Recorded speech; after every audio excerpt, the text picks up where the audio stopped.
The process of teaching and learning does not occur in a vacuum. Therefore, there should be an environment put in place, likewise classroom management. So I want to discuss briefly educational management and educational environment.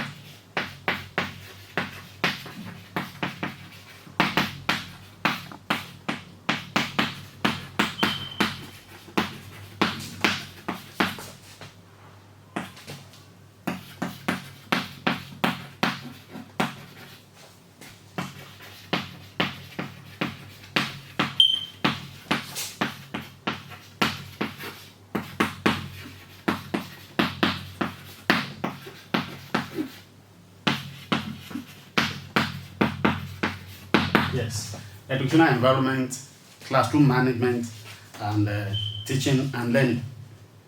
Everything put in place for a successful process of teaching and learning constitutes the environment for teaching and learning.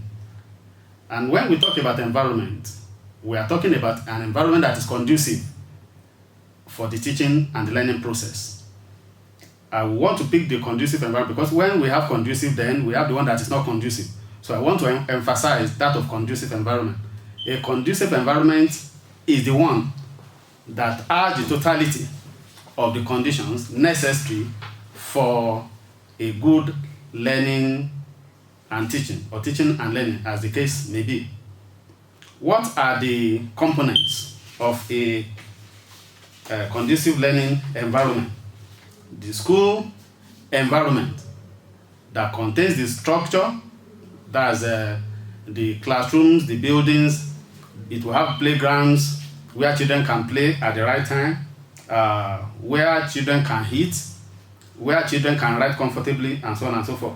Then the other one is a well-managed classroom. Now, what is classroom management? Briefly, before I go to classroom management, I want to talk about classroom. What's a classroom? A classroom is a place where learners assemble for the purpose of teaching and learning. Now, a classroom manager is the teacher.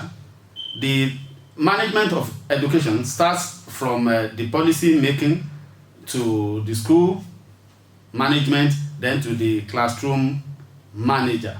Now, who is a classroom manager? A classroom manager is the teacher that is in charge of the classroom. He puts in place some things to make sure the classroom is well managed for teaching and learning process to be successful. What are the factors enhancing good classroom management? I will quickly talk about positive classroom environment,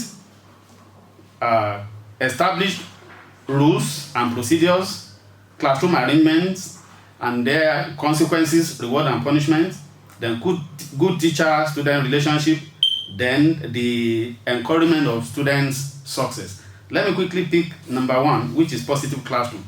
The classroom should be the kind that both the teacher and the learners will want to come at all times. When they come to the class, they feel comfortable to learn and to teach. Then the classroom arrangement should be such that every child in the class sees the teacher and the teacher sees every child in the class.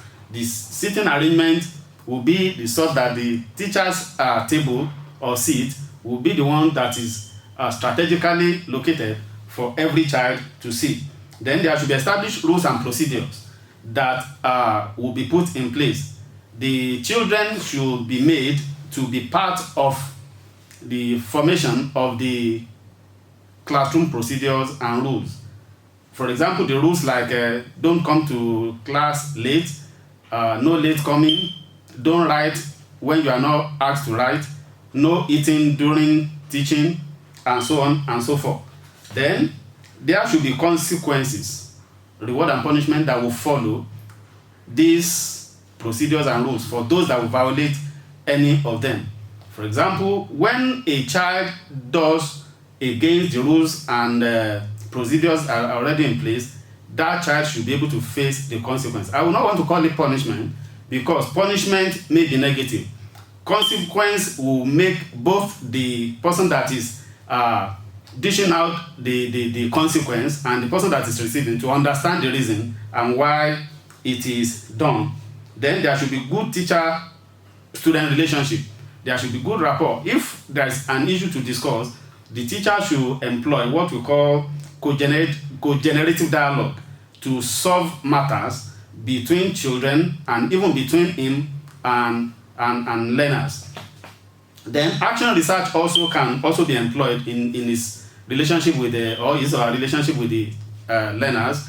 He makes sure that he finds out why an action was taken by a child, so that he will be able to let the child understand why such an action should not be in the class and why the consequence to be meted to him should be. Then he should also encourage students' success. He should also be somebody that will always encourage the student that you can do it, you are somebody that can do it.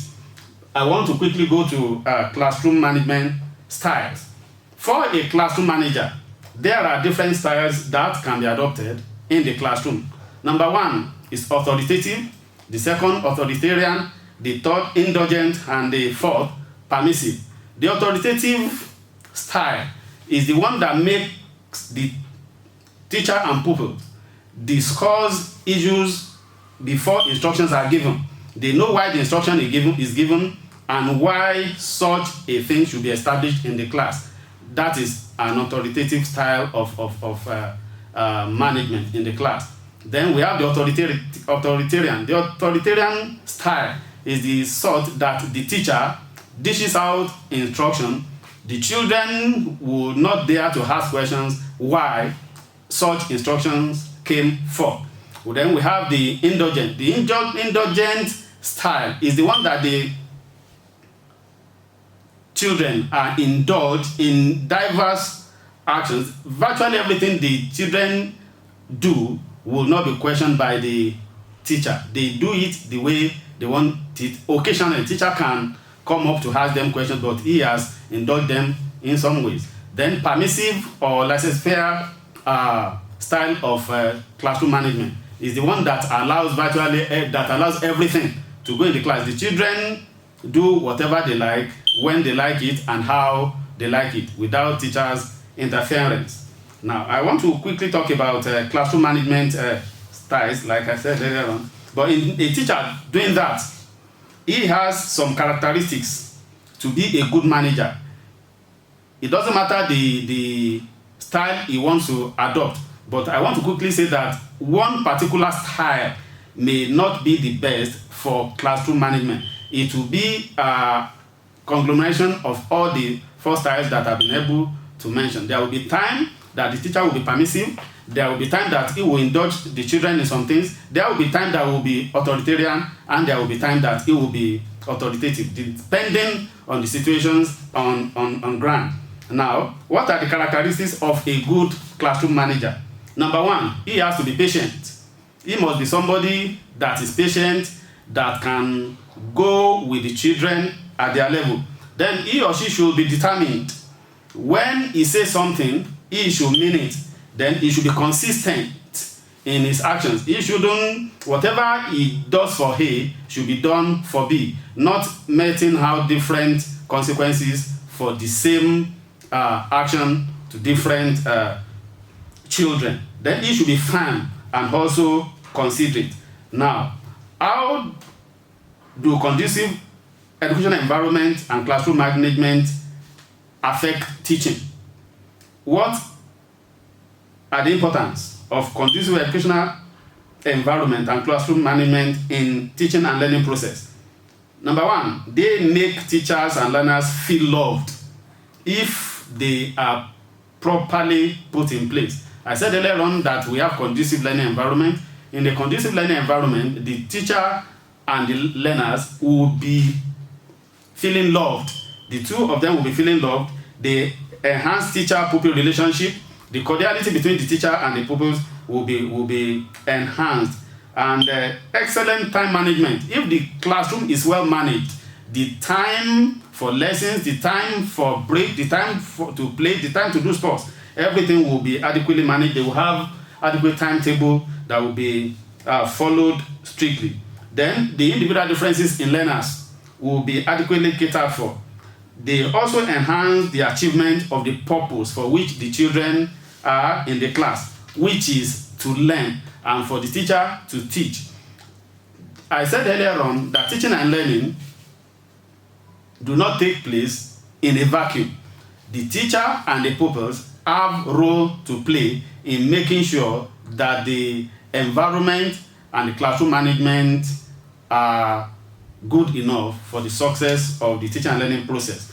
In conclusion, I want to quickly say that an effective teacher can make a reasonable difference in creating conducive learning environment and turn a classroom to the desired haven for learning for every child. I mean to say that every effective teacher can create an atmosphere for effective teaching and learning process. But I want to ask a question. How effective am I as a teacher, and how effective are you as a teacher? Thank you.